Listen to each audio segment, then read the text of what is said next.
أني هسه خلصت محاضرة وما تتخيلون كمية السعادة والفرح والبهجة والإيجابية اللي دا أحسها.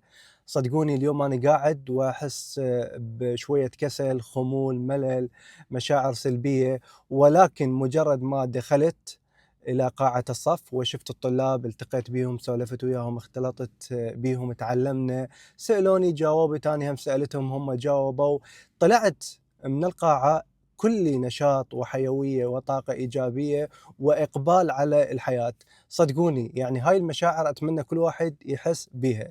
هذا الجيل الحالي هو مصدر للشباب، مصدر للطاقة، مصدر للإيجابية، مصدر للبهجة، مصدر للحيوية والإقبال على الحياة.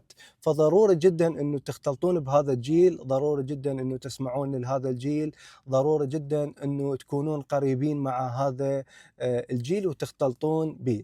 أنا أتذكر أول ما تعينت في مجال التعليم، فقاعد ويا صديقي هو يداوم في وزارة الخارجية، فدا نسوي مقارنة بين الوزارتين.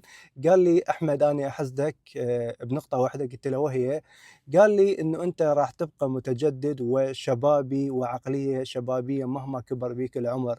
قلت له ليش؟ كان يقول لي لأن أنت دائما راح تختلط بأجيال شابة، دائما راح تدخل قاعة الصف، مدايرك يكونون طلاب شباب، عقليات شابة، نشاط، إيجابية، هاي كلها راح تنعدي أنت منها، وراح تبقى طول عمرك بيك هاي المشاعر الشبابية أو قوة الشباب.